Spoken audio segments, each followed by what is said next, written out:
All right, let's dive right in. We're going to break down Barcelona's victory in the Spanish Super Cup. That 5-2 final score. Wow. Yeah, I mean, a dominant win against Real Madrid, no less, Really a statement win. for sure. And we've got some excerpts here from the match report. Mm-hmm. And we want to go beyond the scoreline, right? Really look at the tactics and what this win means for the rest of the season. Yeah, and it all started, well, it started with Real Madrid scoring first. Oh, yeah. Mbappe in the 10th minute. Right off the bat. A counterattack out of nowhere. And I mean, it's Mbappe. The report even talks about like his speed, the precision, just slotted it right past the goalkeeper. Yeah, it was one of those moments where you think, okay, here we go. Is Real Madrid just going to run away with this? Absolutely. But then, well, Barcelona had other plans. They did. And that's where we see Lamine Yamal, just 18 years old, This kid scores the equalizer 12 minutes after Mbappe's goal. I mean, I was reading the report, and they're talking about it being a team effort, the build-up to the goal. Yeah. But Yamal's touch at the end, the way he placed it, was just pure instinct. Yeah. This kid has ice in his veins, I swear. To score against your biggest rival in a final at 18, Unbelievable. that's not just talent, it's composure. Right. And that goal, it really shifted the momentum, wouldn't you say? Oh, absolutely. It was like a switch flipped for Barcelona. So then, well, Lewandowski Oh, yeah. Gotta talk about Lewandowski. gets on the score sheet in the 35th minute. A classic striker's finish. Textbook. Yeah. Header off, a cross from Jordi Alba, just like we've seen him do 100 times before. And then, well, it just keeps coming for Barcelona. Right. Raphinha scores in the 50th minute, Yeah. just dances through Real Madrid's defense. And then, Yeah, Balde, the left back, puts one in from outside the box. out of nowhere, The 70th minute. I mean, this kid, known for his defense, just Right. boom. goal. I was floored. It was like, okay, at this point, it's just a party for Barcelona, Yeah. But you got to give credit to Real Madrid. right? They didn't give up. Vinicius Jr. scores in the 75th minute. Yeah. Cuts inside, curls it into the far corner. Beautiful goal. But just too little, too late. Yeah. So, what does this all tell us? I think, it shows just how deep Barcelona's talent pool is right now. Yeah. These young players stepping up alongside the veterans. It's like a well-oiled machine. Exactly. And I think it raises the question, what can we expect from Barcelona this season? Because this wasn't just a win. Yeah. It was a statement. I mean, you really got to start with Yamal, right? This kid, I was reading about La Masia, Barcelona's youth academy. Yeah. They've produced some incredible talent. Iniesta, Xavi, Messi, all came through that system. Legendary. But even then, for Yamal to be this composed, this skilled in a final Yeah. at 18, I mean, it's almost unheard of. I think that's what makes La Masia so special, right? It's not just teaching kids how to play. It's a whole philosophy. Oh. They teach them to be so comfortable on the ball, to think fast under pressure. So they're not just looking for talent, they're looking for a certain kind of player. Exactly. And then they develop that. You can see with Yamal, right?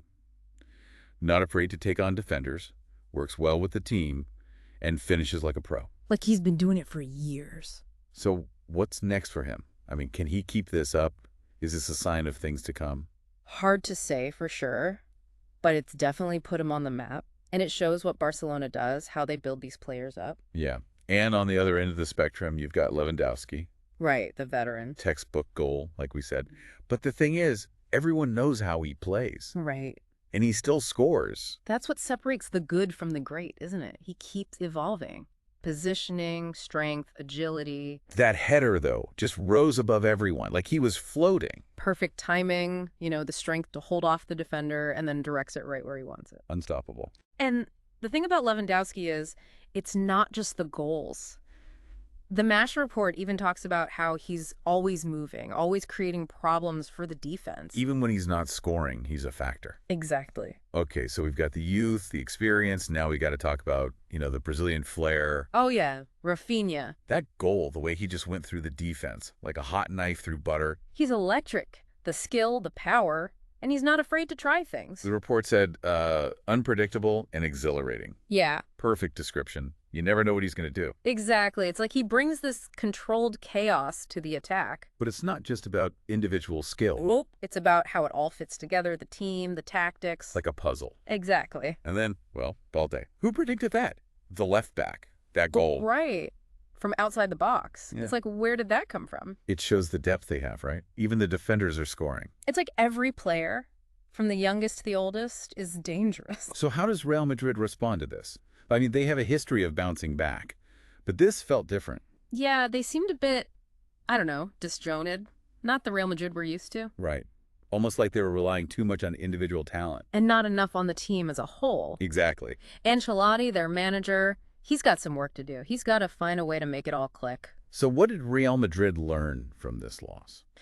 Well, for one, it showed some cracks in the armor, and I think it showed just how important it is to play as a unit, not just individuals. A team effort. Right. So where does this leave La Liga? It's interesting, isn't it? It's like we're seeing a shift, maybe. Barcelona is young, exciting, playing great football. Yeah. But you can never count Real Madrid out, can you? This Super Cup, it was a statement for sure, Big time. but it's a long season. Oh, yeah. Lots of football left to play. And that's what makes it so exciting. What happens next? Can Real Madrid adapt? Can Barcelona keep this up? The beauty of the game is you just never know. We'll be watching. Absolutely. When I was reading the report, there's this line about Yamal that really stuck with me. Something like, he played with a fearlessness that belied his age. That's true, I mean, talent is one thing. But to have that mental strength at 18 in a final, Yeah. it's pretty rare. It really makes you think about, like, the mental side of the game. How do you develop that? Yeah. That composure? A lot of things, right? Natural ability, good coaching, and maybe just a certain personality. Some people are just built for pressure. Barcelona seems to do a great job, developing that in their players. Yeah. It's not just about the skills, it's about the mental game too. Absolutely. And that brings us to, talk about mental strength, Lewandowski. Oh, yeah. This guy is just a machine. But it's not just the physical stuff, It's the focus. Right. He just blocks everything out. Tunnel vision. All he cares about is scoring. The report even called it predatory instincts. And it's true. Always lurking, waiting for that chance. Like a shark, almost. Always thinking ahead. And when the opportunity is there, boom. Clinical. And it's not just the goals either. Right. It's the leadership, the experience. He brings everyone up a level. Sets the example. Exactly. Okay, but let's talk about Raphinha and, that Brazilian flair. That goal, it was like art almost. Oh, yeah. Raphinha's got that magic. There was a quote in here, I think, from a commentator. They said, Raphinha dances with the ball. It's the perfect way to describe it. So fluid, so creative. It's entertaining, but it's not just for show, right? Nope. He uses it, creates space, chances for his teammates. He's a real threat. And then, can't forget about Baldé's goal. The left back. Who would have guessed? I mean, that shot from outside the box, no less. It was one of those moments where you just got to, stand up and cheer. For sure. You don't see that every day. And it reminds you, even in a game like football, with all the tactics and planning, sometimes it's just about a moment of brilliance, just pure talent. You can't teach that. So, wow. What a match. The goals, the drama, just a great display of football. Definitely one for the books. It had everything, young players stepping up. Veterans showing they still got it. And you see how the game is evolving tactically? It really makes you excited for the rest of the season, doesn't it? Oh, absolutely. La Liga is going to be fun to watch. So keep your eyes on it, folks. You don't want to miss this. And thanks for joining us on the Deep Dive, everyone. We'll see you next time. We'll be back soon with another Deep Dive. Until then.